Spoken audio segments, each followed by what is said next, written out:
President Biden's massive infrastructure package in limbo after Senate Republicans blocked a debate on it.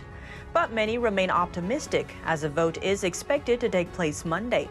Attorneys general across the country released a $26 billion settlement with large drug companies.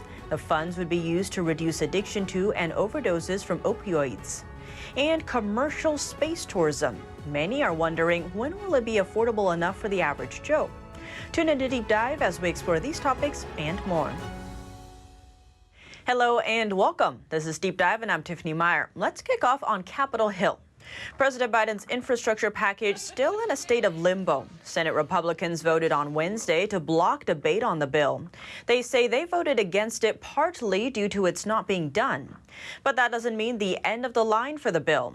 Senator Rob Portman saying we are voting no today because we are not ready. But we are saying we do want to take up this bill as soon as we are. We think that's Monday. But Democrats say it's time to at least start debate. Sign of good faith from both sides that negotiations will continue in earnest and both sides are committed to reaching an outcome. Biden and a group of bipartisan senators agreed to the $1 trillion spending package in June. It includes funding for highway, water system, and other public works projects. The White House supports Senate Schumer's efforts to move it forward. I would remind you all that this agreement was reached almost a month ago, and we believe that not only is this achievable, we owe it to the families in red states and blue states who have waited so long for the improvements to their lives. But the $1 trillion deal is just the first phase. A follow-up bill would include some $3.5 trillion over a decade for climate change and social programs.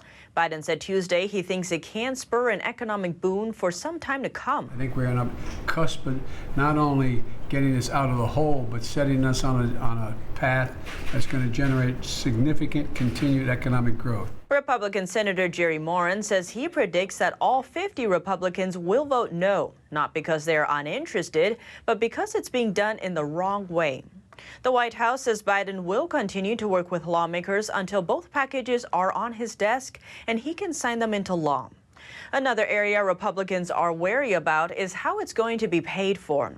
Senator Jerry Moran spoke to Fox News Tuesday. I guess the reality is there's not quite a plan yet for how it's going to be paid for. And we need to see words on paper and we need an agreement. We're not there yet. To pay for it, Biden is proposing a tax hike on corporations and the wealthy. This comes weeks after senators from both parties reached an agreement with President Joe Biden on the outline of a bill that includes $600 billion in additional spending to rebuild bridges, roads, and other infrastructure. The final vote was 49 in favor and 51 against, short of the 60 votes needed to advance the debate. This package is one part of a two-track strategy to advance the White House's sweeping economic agenda, which includes a separate $3.5 trillion framework with the remainder of Biden's family and jobs agenda. The price tag is playing into fears of inflation as pent-up demand has caused an uptick in prices. But according to a new report by Moody's Analytics, worries that the plan will ignite undesirably high inflation and an overheating economy are overdone. The fiscal support it provides is only sufficient to push the economy back to full employment from the recession caused by the COVID-19 pandemic. This comes as Senate Minority Leader Mitch McConnell predicts no Republicans would back a bill to raise the federal debt ceiling. He told Punchbowl News in a Tuesday interview, "I can't imagine a single Republican in this environment that we're in now, this free-for-all for taxes and spending, to vote to raise the debt limit." He goes on to say, "I think the answer is they need to put it in the reconciliation bill." This comes as the Congressional Budget Office, or CBO, said Wednesday the U.S. Treasury Department is projected to exhaust its debt limit by October or November. The debt limit, also known as the debt ceiling, is the maximum amount of debt the Department of Treasury can issue to the public or to other federal agencies. Congress sets the amount through the legislative process. The debt ceiling has been increasing over the years to finance the government's operations.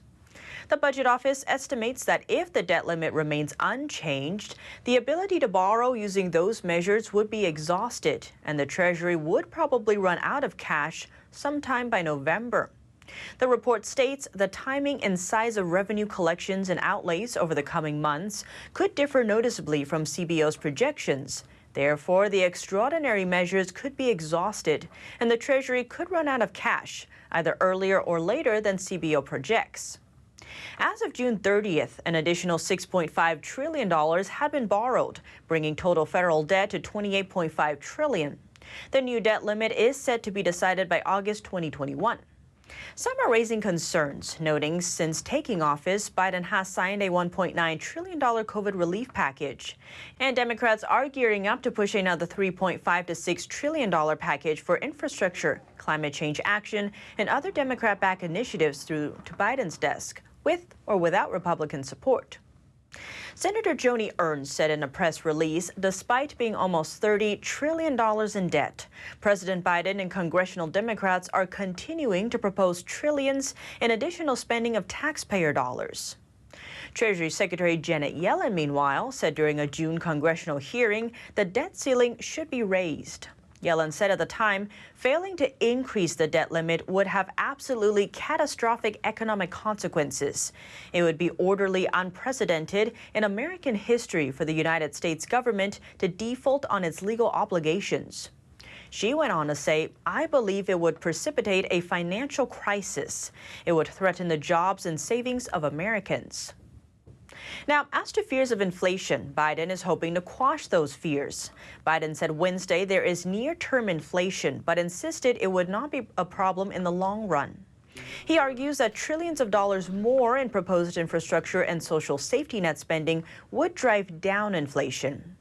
Biden said at a town hall in Cincinnati, the vast majority of the experts, including Wall Street, are suggesting that it's highly unlikely that it's going to be long-term inflation that's going to get out of hand. He went on to say that's after data released last week showed hotter than expected June inflation, with the consumer price index rising by 0.9% last month, hitting a 13-year high. In the 12 months through June, inflation was up by 5.4%. Core inflation, which excludes the volatile food and energy components, also rose by 0.88%. That's more than double the consensus estimate. And year-over-year core CPI came in at 4.5%, standing at a 29-year high. But Biden's plan to spend more to lower inflation is seeing backlash. The Republican National Committee's policy research arm, RNC Research, took no time in tweeting out Biden's plan is to inflate his way out of inflation with more inflationary spending. His policies are a hidden tax on all Americans. As to Federal Reserve Chair Jerome Powell, he recently expressed concern about inflation, saying that he and his colleagues are thinking about rising prices, quote, day and night.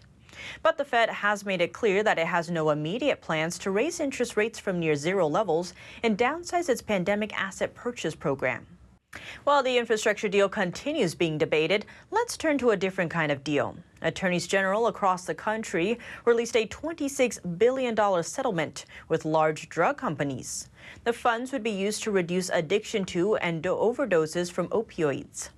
The deal has been said to be the second largest cash settlement of its kind in U.S. history, behind the tobacco deal in the 90s. The $26 billion agreement will bring desperately needed resources home to each of our states, an estimated $750 million here in North Carolina, to help people struggling with opioid use disorder find hope, freedom from addiction, and happiness.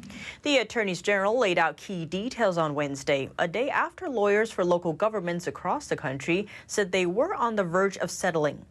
Since 2000, over 500,000 Americans have died in connection with prescription drugs, illegal heroin, and illicitly made fentanyl. 2020 saw record high numbers of cases. And State Attorney General Letitia James pointed to the havoc these drugs have had on New Yorkers. And to be clear, the numerous companies that manufactured and distributed this poison did so without any regard for human life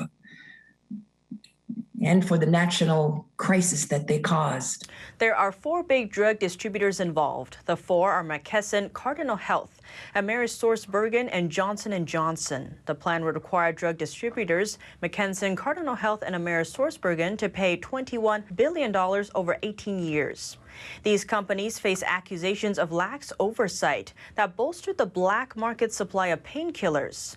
As for Johnson & Johnson, the drug manufacturer is accused of downplaying the addictiveness of opioids in its marketing. Under the plan, the company would pay $5 billion over 9 years. Experts are citing the $200 billion tobacco deal as a warning about what may happen to this one. In the 90s, only a fraction of the tobacco settlement went to helping people quit smoking, with much of it going to repair roads and balance state budgets. We can stop this thing. And I say that with some experience, in the world of what these settlements can and can't do. I believe we can do it if we put the money where it needs to be. The expert says some of the money needs to go towards education and a lot of it towards treatment. $23 billion worth is expected to go towards reducing the opioid crisis through treatment for people who are addicted. The money would be allotted in annual payments over the next 18 years, with the biggest amounts expected in the next few years. This giant lawsuit consolidated over 3,000 separate lawsuits from across the U.S. Even so, some think it's too little. Washington State's Attorney General Bob Ferguson told CNBC the settlement is, to be blunt, not nearly good enough for Washington. And now, before we end, a brief look at space tourism. Now that 2 billionaires have blasted off into space, many are wondering, when will it be affordable enough for the average Joe? Former Amazon CEO Jeff Bezos and Virgin Galactic CEO Richard Branson, who both launched into space this month, say they are ready to start offering trips to outer space. I mean, it was just like the most incredible dream. But experts agree affordable space flights for the masses are decades away at best. Virgin Galactic's July 11th launch carried just 4 passengers and 2 pilots. It has sold about 600 tickets for future flights at up to $250,000 each. On Tuesday, Bezos and 3 others flew slightly higher into outer space on the New Shepard rocket. Bezos' Blue Origin space company has already booked nearly $100 million in tickets for future space flights. Bezos said a major hurdle is getting enough space travelers to get into those rockets in order to spread out the cost. You've got to do it the same way we did it with commercial airline travel. Bezos suggested spacecrafts would need to carry a lot more people to make the flights widely affordable. These are, biplanes, and they're flying into a farmer's field and charging a small price to fly people around for a few minutes in the air. That's what we're doing right now. But you know where that barnstorming phase leads? To 787s. But experts say there also needs to be significant demand for space travel to fill the seats on those larger crafts, no matter the price. As for the first space tourist, that was U.S. millionaire Dennis Tito, a California entrepreneur who paid Russia $20 million in 2001 to fly him to and from the International Space Station. He is the first of 7 travelers to date who have paid millions to fly to space. But what do you think? Let me know below. Thanks for tuning in to Deep Dive. I'm Tiffany Meier, and see you soon.